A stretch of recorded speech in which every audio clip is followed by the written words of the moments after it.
iako bi i njoj rad u akademskom okruženju mogao da posluži da bude nedodirljiva, otvorena za saradnju, a svoju pažnju posvetila i deci, tako što je održala jedno predavanje o GMO učenicima 3. razreda jedne beogradske škole, što je bila, kako nam je povereno, najmlađa publika u Srbiji koja se do tada obratila. Poverila nam je takođe da je to bio veoma težak, ali uspešno obavljen zadatak. Dragi prijatelji, zadovoljstvo mi je ispred organizatora da vam predstavim autora knjige Hrana budućnosti ili bioterorizam, još jednog stručnjaka koji naše sadržaje čini prepoznatljivim, a portal Prvi na skali pouzdanim izvorom. Docent, doktor na Ekonomskom fakultetu u Subotici, Tatjana Papić-Branko. Tatjana, izvolite.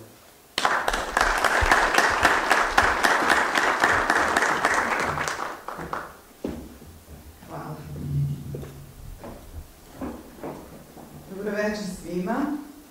Zaista mi je zadovoljstvo što sam večeras sa vama. Pre nego što počnem da govorim o genetski modifikovanim organizmima i hrani, ja želim da čestitam godišnjicu portalu Prvi na skali, da vam poželim mnogo uspešnih godina i još više publike i želim da izrazim moje lično divljenje prema gospodinu Miloševiću zbog jednog zaista plemenitog rada, prepunog entuzijazma, zbog toga što tu snagu koju posjeduje ne koristi sebično, već je zaista nesebično radi u cilju opšteg dobra. A sada ću se potruditi da možda otklonim neke nedoumice koje eventualno svi imamo i trudit ću se da na najjednostavniji način predstavim šta tu u stvari jesu genetski modifikovani organizmi. Prije toga bih htjela da kažem da ako ujutru kad se probudimo možemo da biramo da li ćemo da obučemo plavi ili zeleni džemper, onda valjda imamo pravo i da znamo šta ćemo danas pojesti. Ovde vidite sliku poljoprivrede kroz milenijume. Prvobitni čovek bio je lovac i sakupljač plodova. Kasnije u poljoprivrednu proizvodnju naravno uključene su životinje za vuču. Danas imate savršene plugove, možete da sedite u foteljama svojih domova i da dobijate idealno ravne brazde na nekom polju. Nekada davno ljudi su izvodili magijske rituale kako bi prizvali dobar ulov. Danas naučnici stvaraju magiju u laboratorijama. Dakle, zaista mogu da stvore sve što zamislimo. I to je negde nešto što zaslužuje neko divljenje. Nauka nikada nije kriva. Svako naučno otkriće može da se upotrebi u dobre ili loše svrhe. Šta će se od toga dogoditi, zavisi najčešće od kreatora politike. Da bismo došli do današnjeg GMO-a, poljoprivreda je prošla takozvani proces intenzifikacije, odnosno u poljoprivrednu proizvodnju uvedene su visokorodne sorte žitarica, uvedene su velike količine đubriva i pesticida i to je ta čuvena zelena revolucija. Ocene vezane za zelenu revoluciju su dosta oprečne, ali jedno je sigurno. Zelena revolucija je pomogla da se poljoprivreda transformiše u agrobiznis zato što povećane potrebe za đubrivima, pesticidima i mehanizacijom koje se javljaju od tog perioda, dakle, negde od 65. do 75. godine je trajala ta kampanja, mogu da zadovolje samo multinacionalne organizacije. Ovde desno vidite Normana Burlaga, oca te zelene revolucije, tadašnjeg mladog naučnika, koji je nekim čudom postao kasnije i jedan od glavnih promotera ove nove genske revolucije i transgene tehnologije. Da bismo razumeli šta je to GMO, nije loše da se vratimo malo u osnovnu školu. Znači, GMO je u suštini priča o semenima. Semena se najčešće stvaraju povezivanjem muških i ženskih reproduktivnih delova. Ovdje vidimo neke biljke koje su zaražene kao bude jedna plamenjača i šta su ljudi radili ranije i šta još uvek rade, šta je to u stvari selekcija. Dakle, izađete u polje, vidite da je neka biljna kultura inficirana plamenjačom, vi to konstatujete, a onda izaberete biljke koje su zdrave. Zato što i biljke kao i mi odrasli ponesemo negde, ispoljavamo više osobine jednog roditelja. Znači, neke biljke su osetljivije, neke su manje osetljive na bolesti. Od tih biljaka koje su preživele, odnosno nisu osetljive na bolest, vi ćete ih opet uzgajati, ukrstiti i taj proces ponavljati više puta dok ne dobijete jednu stabilnu populaciju. Tako selekcioneri u konvencionalnoj poljoprivrednoj proizvodnji dobijaju željene sorte, odnosno željenu osobinu. I taj proces je dosta dug, traje, recimo kod voćnih vrsta, nekih 6 do 7 godina. Čim dosta dugo traje, neko postaje nestrpljiv i troši se novac. Evo ovdje kod GMO-a se krenulo na to da se ta osobina dobije odmah i sada i u laboratorijskim uslovima. Levo vidite oca genetike, poznatog Gregora Mendela, koji je postavio u stvari osnove temelje nasleđivanja. Pre njega verovalo se da to kako ćemo mi biti je nepredvidivo, kako će neko osobine ispoljiti. Gregor Mendel je 8 godina radio eksperiment sa graškom, ukrštao je biljke koje daju okruglo i naborano zrno. Iz te njihove prve generacije potomaka opet je napravio ukrštanje i dobio je poznati odnos 3:1, 3 biljke će biti okrugle, 1 naborana. A to znači da će neke osobine biti dominantne, a neke će se osobine ispoljavati recesivno. Dakle, da nije bilo Gregora Mendela, ne bi bilo današnje genetike, niti bi se uopšte mogli razviti genetski modifikovani organizmi. Drugo, najvažnije otkriće, zahvaljujući kojima u stvari genetičari danas i mogu da manipulišu sa DNK, jeste otkriće Watsona i Cricka. DNK je najlakše razumeti kao jednog šefa kompanije, odnosno našeg organizma, ali vrhunskog menadžera, top management, dakle, koji kontroliše šta se dešava u organizmu, ali sam mnogo ne radi. Postoje 4 baze, tim bazama se ispisuju reči, odnosno rečenice u organizmu. Svaka rečenica govori ćeliji da napravi određeni protein, odnosno određenu osobinu. DNK je važna zbog toga što svi mi posjedujemo DNK, i žaba, i ruža, i čovek, i pasulj, i kukuruz. I DNK može da se izoluje u laboratorijama. I to je prvi korak za dobijanje genetski modifikovanih organizama. Kasnije, zahvaljujući određenim također supstancama, restrikcionim enzimima, ligazama koje sve to spajaju, jednostavno se delovi DNK seku, izražete željeni deo, željeni fragment, osobinu, pripojite nekom drugom organizmu, upotrebite ligazu koja će da spoji sve te delove. Dakle, jedan laboratorijski, dosta jednostavan postupak. To je suština. Veoma često se koristi taj čuveni genski pištolj, kada se željena ta osobina bukvalno upucava u neko tkivo. Međutim, to je veliki problem zbog toga što se ne zna kojim će putevima se kasnije ti geni kretati, zato što i naučnicima neki kažu nepoznato 95% ljudskog genoma. I na kraju, kada smo vidjeli šta je DNK kao jedan šef u našem organizmu, kako se manipuliše sa tim, tako se stvaraju genetski modifikovani organizmi i zaista možemo da stvorimo sve što hoćemo. Za njih u stvari ispravnije reći da nisu organizmi pošto ne nastaju prirodnim putem, već da su to neka himerna stvorenja. Ovo je taj poznatom eksperimentu. Gen iz polarne ribe je prenešen u jagodu da bi se dobila jagoda otporna na mraz. Dakle, deo DNK jednog organizma ubacujemo u drugi organizam kako bi taj novonastali organizam ispolnio neku željenu karakteristiku.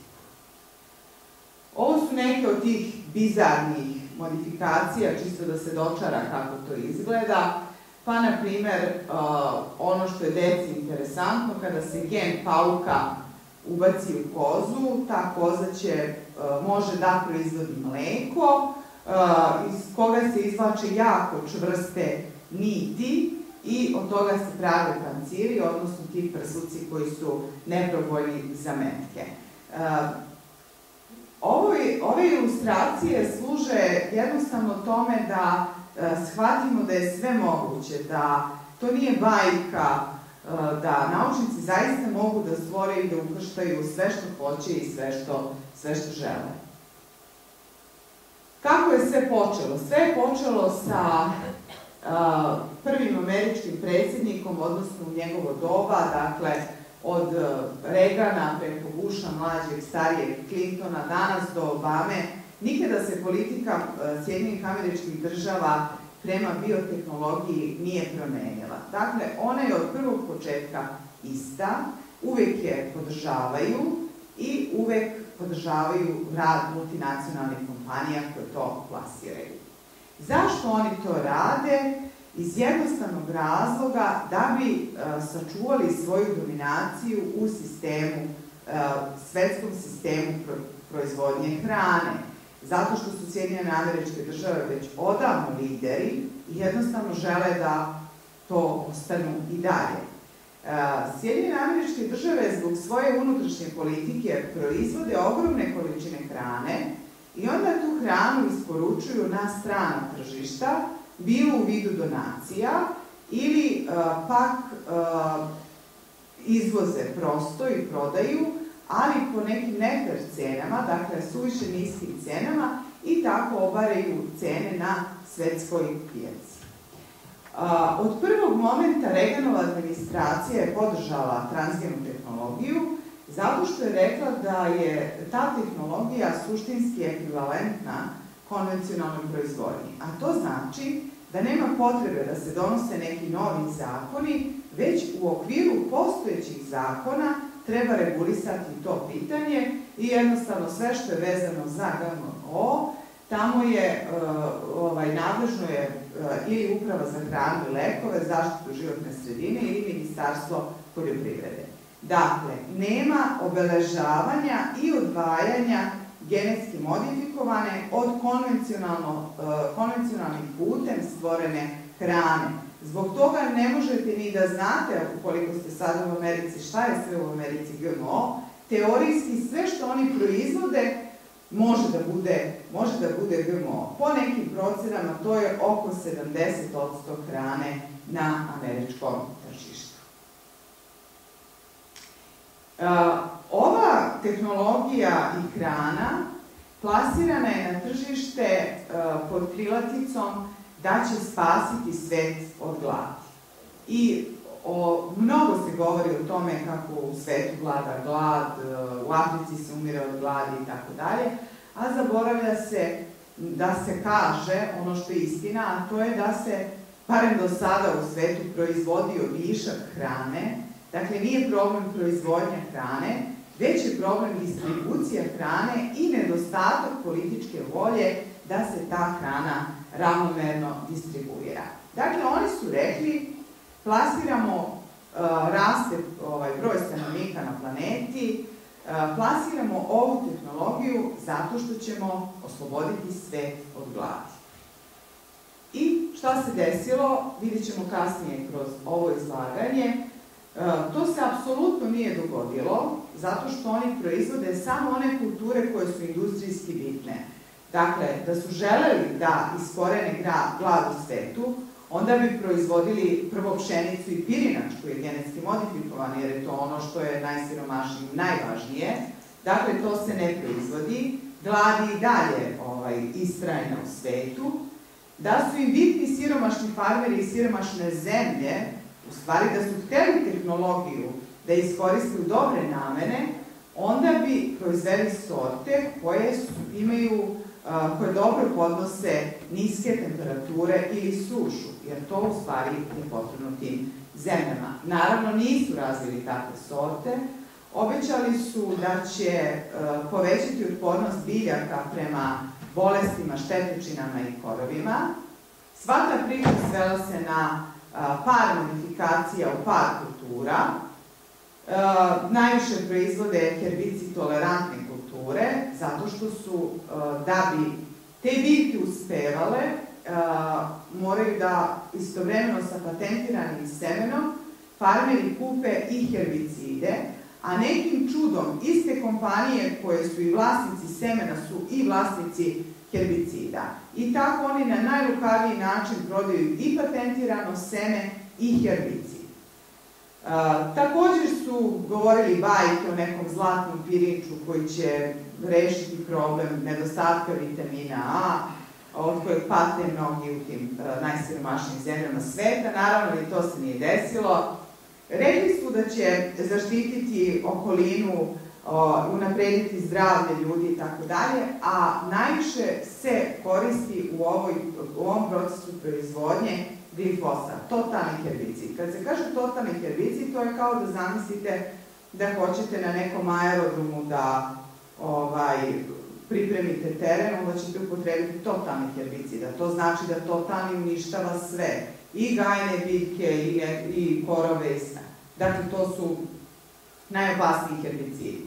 Obećali su da će poboljšati ekonomski položaj farmera, ali naravno, ako farmerima prodajete patentirano seme i tehnologiju, neće se njegov položaj poboljšati. Jedino što se dogodilo je da su multinacionalne kompanije učvrstile svoju monopolsku poziciju, što je najviše došlo do izražaja tokom ove svetske ekonomske krize. Bez obzira koliko oni govorili da je ova tehnologija ostvarila impresivnu difuziju, difuzija jeste impresivna, ali je neravnomerna i to je jedna od njenih najvećih slabosti. To je bila jedna od velikih slabosti i zelene revolucije, jer i zelena revolucija se nije proširila u sve delove sveta. To je dosta... Ovde vidite da se u Kanadi proizvodi uljana repica, kukuruz, soja, šećerna repa.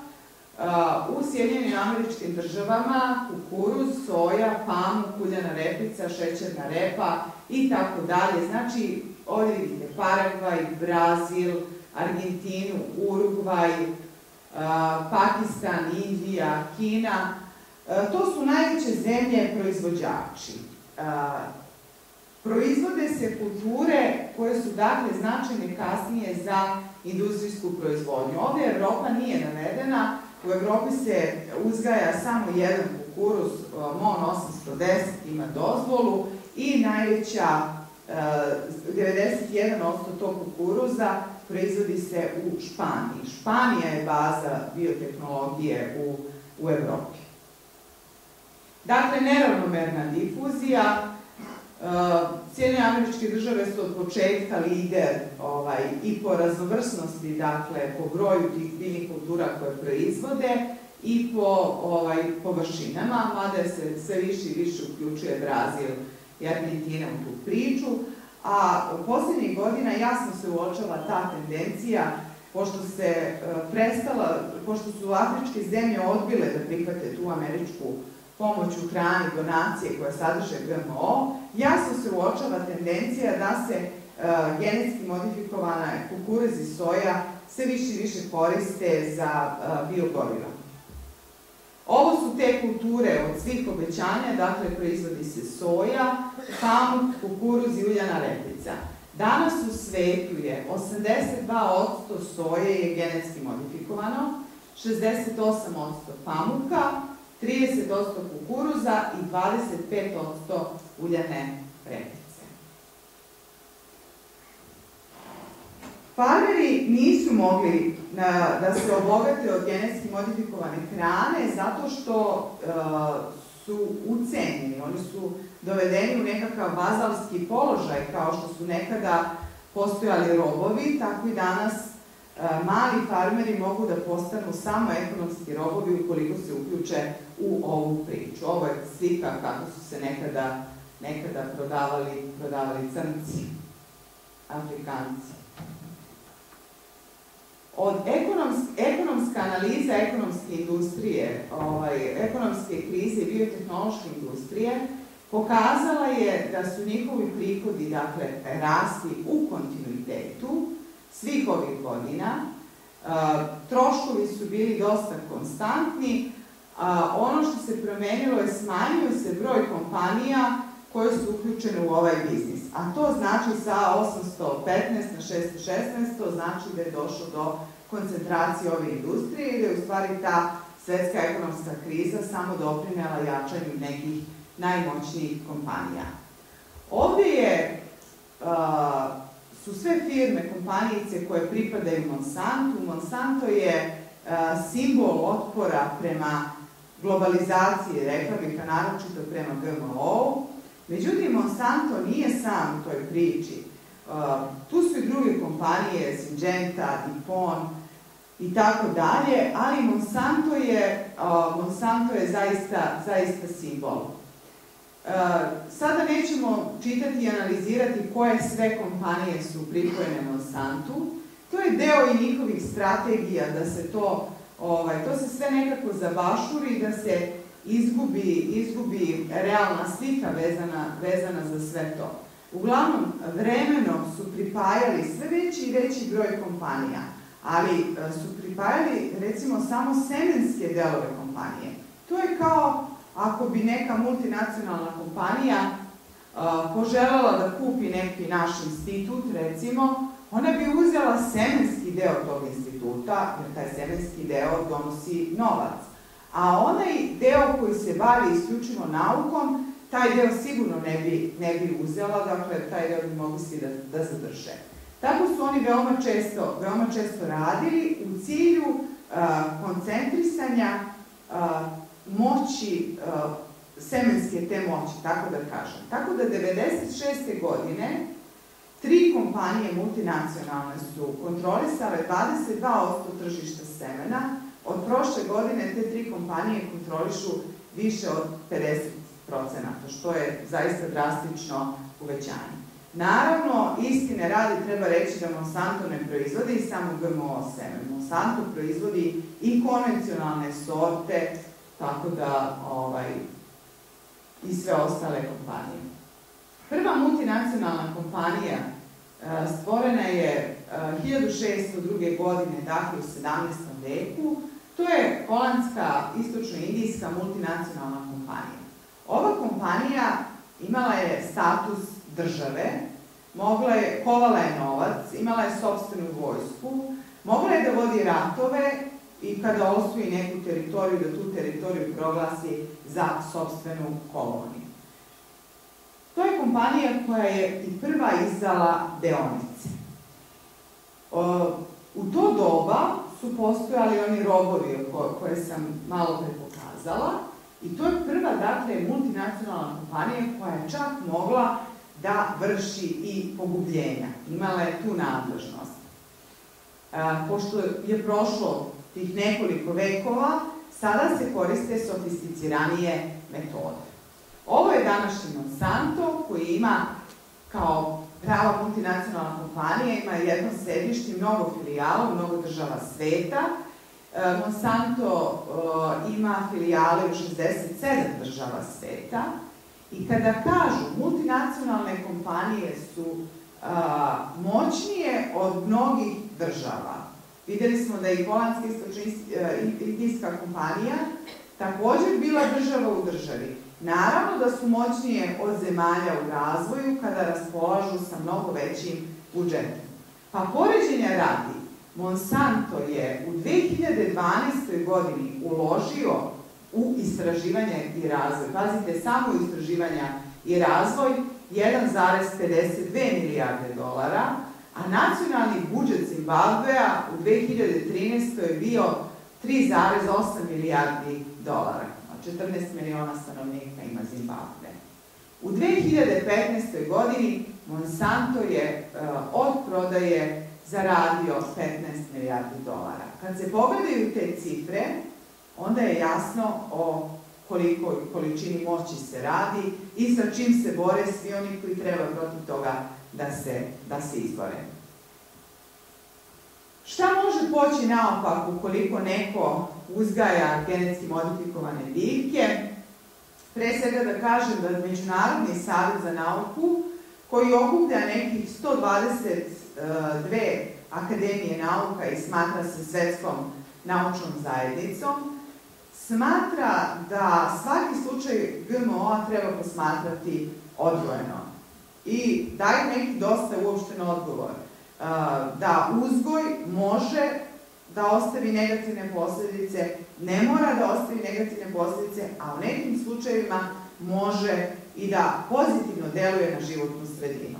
Dakle, suština je da svaki slučaj treba posmatrati odvojeno i sprovoditi kontinuiran monitoring. Oni ne daju definitivnu ocenu da li je GMO, da li će ugroziti životnu sredinu ili neće. Dakle, može se reći da oni pozivaju na neku budnost. Ako bi se analiziralo šta se može poći naopako, može da dođe do pojave super korova ili super insekata. To su korovi i insekti koje ne bismo mogli eliminisati nijednim poznatim pesticidom. Može se narušiti biodiverzitet, može doći do transfera gena u druge vrste ili divlje srodnike, dakle da taj gen odputuje negdje gdje mi to nismo željeli, a kako to može da se desi iz prostog razloga što mi u tome ceo svet ne zna o toj genetici u stvari dovoljno. Ukoliko bi pustili genetski modifikovanu životinju u prirodnu sredinu, ukoliko ne bi bila zatvorena, ona bi mogla da dođe do parenja sa divljim srodnicima. Ovdje je ovaj biodiverzitet je jako važan, jer ako ne postoji biodiverzitet, to znači da nemate alternative. Biodiverzitet je jako važan i zašto su generalno važne te autohtone sorte i hibridi i zašto postoje banke gena. Pa upravo takva semena moraju da se čuvaju u slučaju da se jednog dana pojavi neka nova nepoznata bolest. Pa gde ćete naći izvore otpornosti prema toj bolesti, virusu, nebitno insektu, nego baš u tim starim autohtonim sortama. Tako da narušavanje biodiverziteta jeste zaista veliki problem. Što se tiče zdravstvenih rizika, postoje i radovi koji govore da ova hrana nije štetna, da nema nikakve razlike između komercijalne hrane i genetski modifikovane hrane.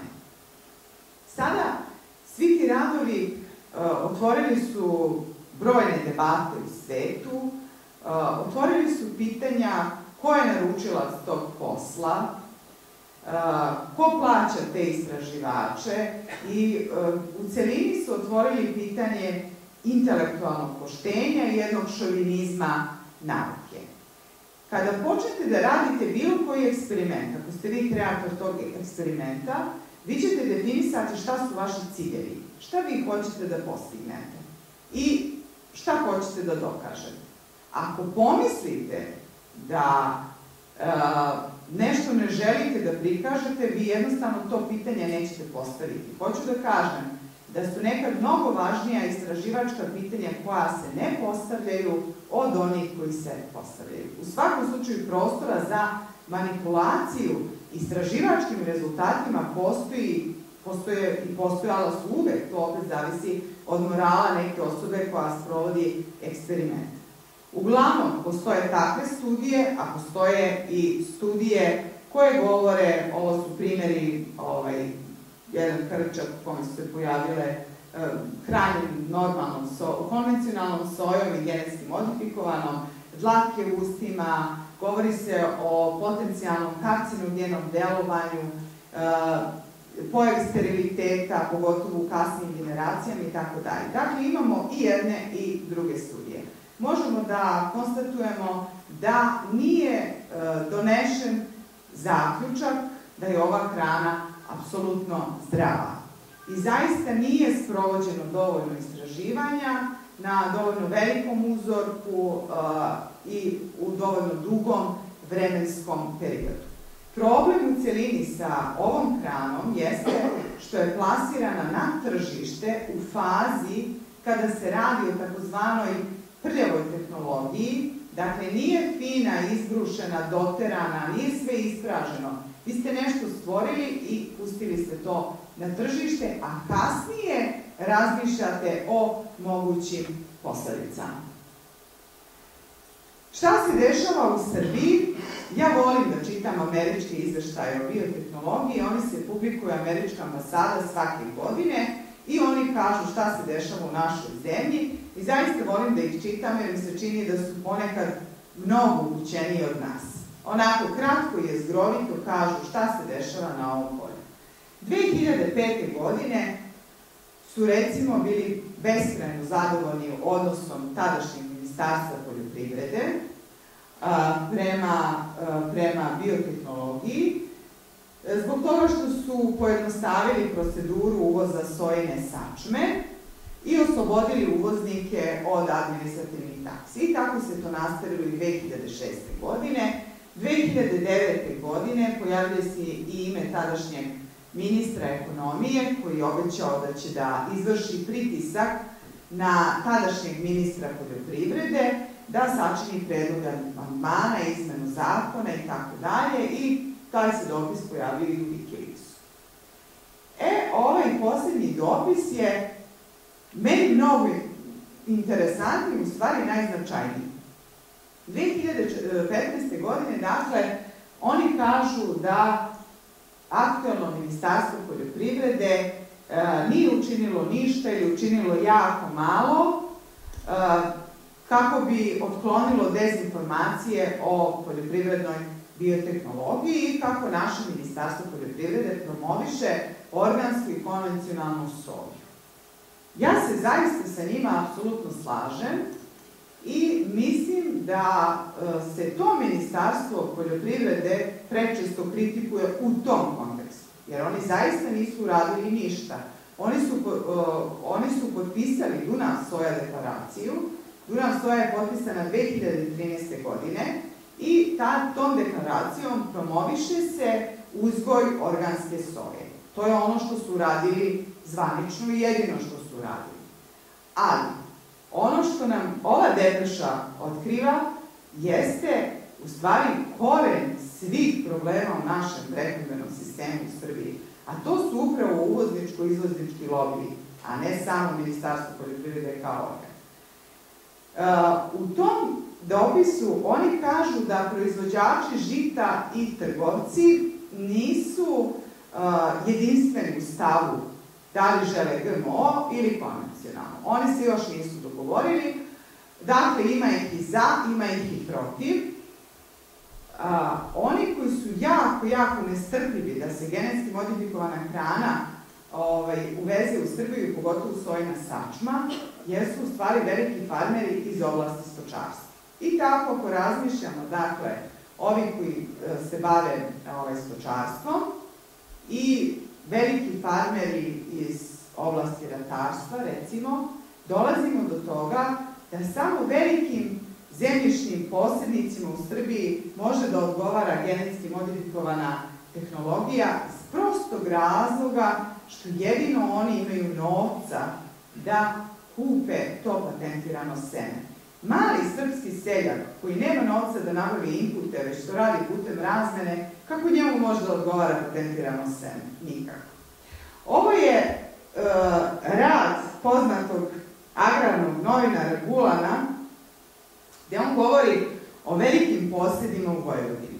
I kaže, primjer, ovo su 1914. godine, poznati grof Čekonić, Potek, Elc i tako dalje. Tu su i čuveni Gedeon Dunđerski je recimo imao samo 4000 hektara, kažem samo, u odnosu na današnje cifre. Đoka Dunđerski je imao samo 2500 hektara. Današnji zemljoposjednici u Srbiji imaju preko 20, recimo, 1000 hektara zemljišta, a površina Novog Sada je 23.500 hektara. Dakle, da možemo da konstatujemo da su Dunđerski bili siromašni u odnosu na njih. Tako da, taj uvozničko-izvoznički lobi, kasnije ćemo pokazati i na pitanju cena hrane u Srbiji, jeste naš suštinski problem. Rekla sam da je ovo priča o semenima i čemu onda, zbog čega atak na Srbiju?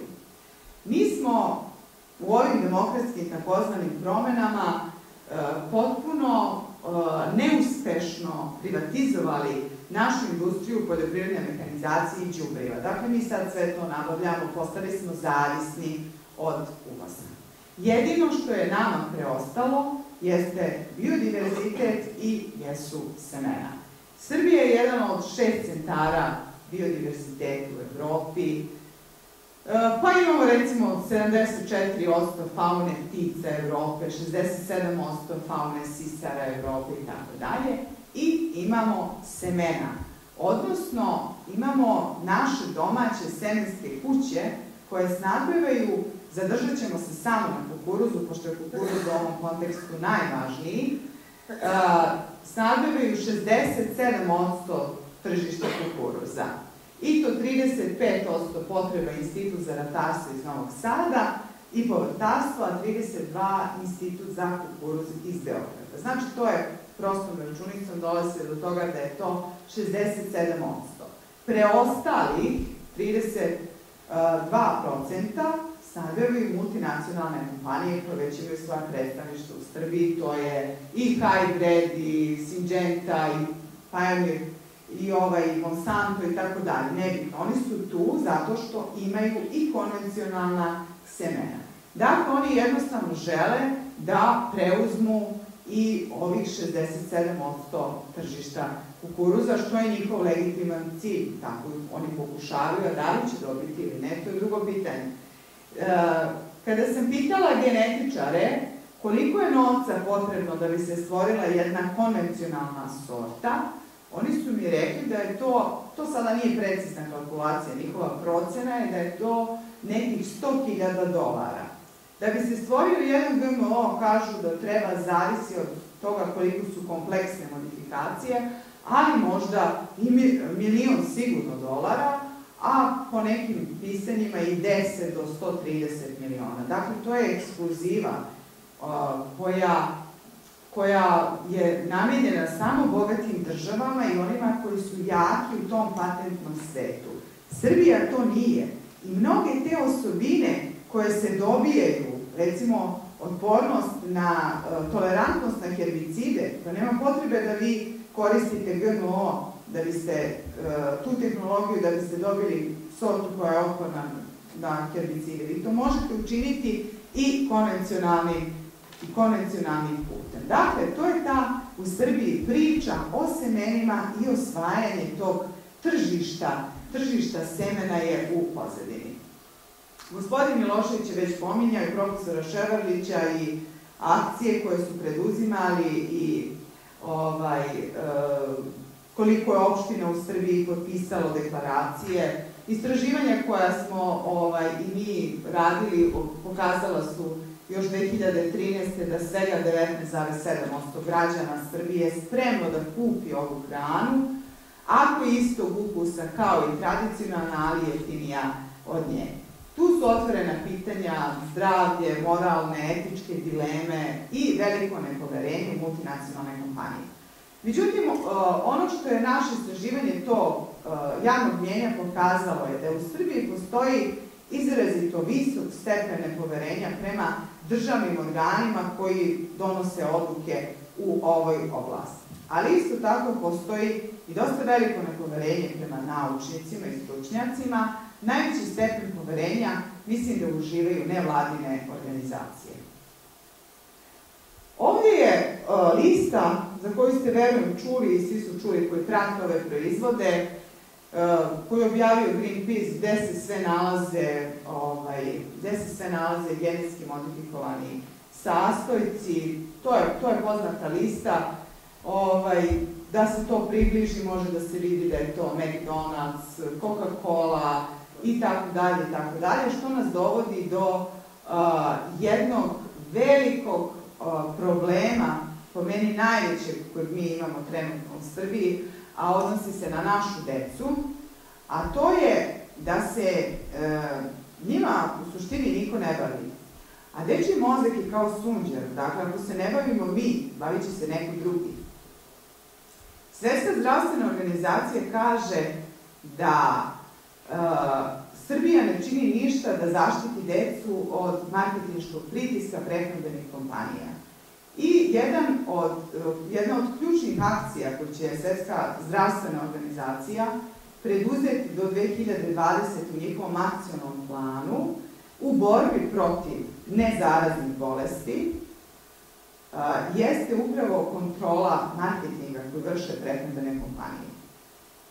Kada sam u Velikoj Britaniji, recimo, je zakonom zabranjeno da se reklamiraju proizvodi koji imaju visok sadržaj masti, šećera i soli u toku emitovanja dečijeg programa.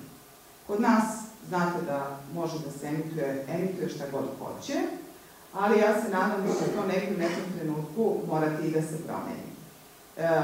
Drugi veliki problem vezan za decu je što postoji jasan trend rasta pravo tih nezaraznih bolesti koje mogu da se dovedu u vezu sa ishranom. To su anemija, gojaznost, dijabetes i tako dalje. Prehrambene navike koje se stiču u tom ranom detinjstvu su najvažnije zato što utiču na kasnije život u odraslom dobu. 1/3 odraslih koji su gojazni bili su to i kada su bili deca i tako dalje i tako dalje. Šta rade multinacionalne kompanije? Oni ulažu u decu dok su, naravno, još uvek deca. Dakle, organizuju, pa daju $300.000 za izložbu neku vezanu za nauku koju će oni da promovišu transgenu tehnologiju. Oni posećuju škole, oni imaju predavanje u GMO kojima u startu objasne deci prvog, drugog razreda, sad to ne znam baš tačno, ali im objasne da ta tehnologija nije štetna. I tako oni grade sistem poverenja građana u same multinacionalne kompanije. Dakle, nacionalna strategija za ishranu dece trebalo bi da bude naš nacionalni prioritet. Postoji jedan novi indeks u ekonomiji, GFSI indeks, koji je detektovao dva glavna problema srpskog prehrambenog sistema. Prvi problem jeste niska kupovna moć, a drugi problem je korupcija. U okviru tog indeksa dobili smo 0 poena zbog toga što nemamo apsolutno nikakvu nutritivnu strategiju. Hrvati su, recimo, usvojili tu strategiju za ishranu dece školskog uzrasta, imaju program mleka i mesa u školama, program voća i povrća i ti programi, dakle, imaju edukativni značaj. I to je jako važno. Sljedeći urgentan problem kod nas je također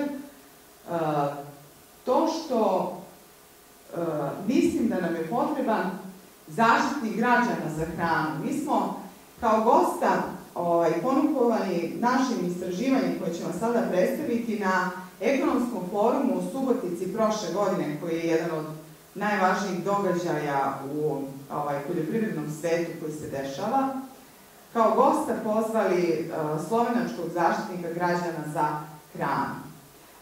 Uglavnom, njihov zaštitnik građana za hranu odgovoran je za poštene odnose između farmera, prerađivača i trgovaca.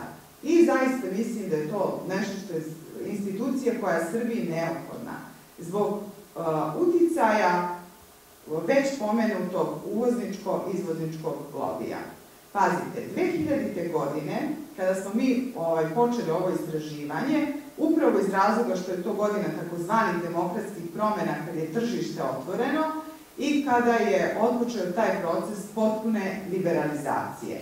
Mi kao krajnji potrošači i građani trebali smo da profitiramo od tolikih sporazuma o slobodnoj trgovini, od liberalizacije. Trebali smo da profitiramo od toga što su počeli da dolaze hipermarketi na naše tržište. Međutim, to se nije desilo. Čak naprotiv, izraženo u stalnim cenama, cene svih selektovanih namirnica do kojih smo mi mogli da dođemo u Srbiji su poskupele. I to od 60 do 120%. A trgovinske marže, odnosno razlika između te proizvođačke i prodajne cene, su besramno visoke. Najveći skok cena desio se u sektoru mleka, to je tih 120%, i to je jedan čudan apsurd, jer država sa jedne strane subvencioniše proizvodnju mleka, a sa druge strane dozvoljava da određeni biznis entiteti zauzmu monopolske pozicije. Slovenački ombudsman također promoviše slovenačke proizvode po nekim standardima, tako da kažem, to nije precizno baš. U Evropskoj uniji nije poželjno da prodajete proizvod na kome ćete napisati kupujmo domaće, ali možete tu rečenicu da preformulišete. Pa Slovenci, u slovenačkom Merkatoru piše etiketa 100% slovenačku, u Sparu piše Slovenija moja država, Tuš kaže poštujmo šta je naše slovenačko i sa tim etiketama prodaju proizvode. Isto tako mogli bi i mi da napišemo poštujmo ono što je naše srpsko, jer za malog proizvođača nije ni bitno ko je vlasnik nekog hipermarketa. Za njega je bitno da se njegova roba nađe na policama i naravno da su svi ti odnosi pošteni, dakle da nema tih nepoštenih praksi, vraćanja robe, nepoštovanja neto cene i sl. Dakle, mi i bez GMO-a imamo jedan jako veliki problem koji verujem da mu se uopšte ne posvećuje pažnja koju zaista zaslužuje. Šta je rešenje generalno što se tiče farmera srpskih, kako oni mogu da se zaštite od genetski modifikovane hrane i tog velikog agrobiznisa? Samo i isključivo putem udruživanja. Svi pokreti koji su se u svetu razvili, bilo da je to pokret za zaštitu potrošača, pokreti za dobrobit životinja, za očuvanje biljnih i genetičkih resursa, sve te vrste socijalnih pokreta su jako važne, ali na njihovom temelju moraju da izrastu neke druge prehrambene mreže koje se nazivaju alternativne prehrambene mreže. Jedan od tih divnih načina u kojih bi recimo mogao da se seti neko iz našeg agrobiznisa da uključi male proizvođače bila bi fair trgovina. Ovo je sertifikat koji se dobija za tu fair trgovinu, koja postoji već u svetu i ima dosta vredno tržište, mislim da je oko 4 milijarde dolara godišnje. Da bi se neko uključio u ovu trgovinu, mora da bude mali proizvođač i naravno mora da ispuni kvalitet i rokove isporuke. Znači, to mora da zadovolji. Ono što je zanimljivo kod ove trgovine jeste da se dobija minimum i premium cena. Minimum cena je cena koja će njima pokriti troškove proizvodnje, a premium cena i razlog zašto su ovi proizvodi za nijansu skuplji od običnih jeste što se taj deo premium cene ulaže u razvoj lokalne zajednice. zajednice, dakle vrtići, obdaništa, škole. I da ne bi bilo divno da se ovde neko od, recimo, organskih velikih proizvođača u Srbiji koji pripadaju segmentu agrobiznisa uključi u proces fer trgovine i male poljoprivredne proizvođače koji se također bave organskom proizvodnjom i to bi zaista bila jedna velika izvozna šansa jer su ovi proizvodi prepoznati na tržištu. Šta se još u svetu radi što bi mogli da rade naši farmeri? Postoje prodavnice koje se zovu uberi sam. A to znači odete na neko imanje i sami uberete jabuke, kruške, izvadite krompir, znači može i tako nešto da se organizuje. Mogu da se organizuju povrtne kutije, isporuka povrća jednom nedeljno i tako dalje i tako dalje. Ali da bi se sve to učinilo i da bi farmeri poboljšali i svoju pregovaračku poziciju, oni zaista moraju da se udruže. Ja verujem da su sve ove tribine o genetski modifikovanoj hrani i priča o organskoj hrani na drugoj strani, kao drugom polaritetu, doprineli da svest građana Srbije poraste kada je u pitanju hrana. Ja mislim da se Srbija dogovorila da zaista ne želi GMO, putem kampanja vezanih za organsku hranu, shvatili su šta znači zdrava hrana i sada mislim da su svi ti procesi doveli do onoga što jeste suština. A suština je da farmeri se udruže, nebitno da li će se to zvati zadruga, kooperativa, proizvođačka grupa. Ja bih stvarno volela da se organizuje barem konferencija koliko se organizovalo vezano za GMO, barem toliko da se organizuje vezano za udruživanje i da se pokazuju ti neki konstruktivna neka rešenja, pozitivni primeri. Znate, demokratija, pravična raspodela dobiti i tako dalje, to nije bajka, to stvarno postoji i sve to sa sobom nose zadruge.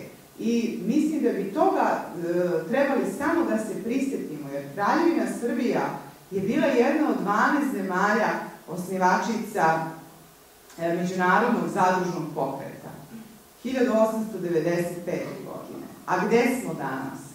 Mi ne možemo da se poredimo sa Danskom. Danska jeste donela neku projekciju da će do 2050. 100% njene hrane da bude organsko. Pa već sada svaka druga šolja mleka koja se popije u danskim vrtićima jeste organska. Ali je Danska visoko razvijena zemlja koja je uvek korak ispred drugih.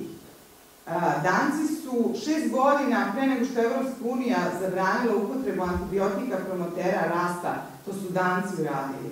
Danci najmanje koriste antibiotike u proizvodnji mesa i oni se jako striktno drže tih regulativa da nema rezidua antibiotika u njihovom mesu. Ali Danska nije država, Danska je zadruga i zato Danska jeste politika bogatstva. Ni iz jednog drugog razloga. Od prvog početka naravno nisu imali tako teško istorijsko nasleđe i sve probleme sa kojima su se susretali naši poljoprivredni proizvođači. Ali to je zaista jedino rešenje svih problema u kojima se mi nalazimo. Hvala.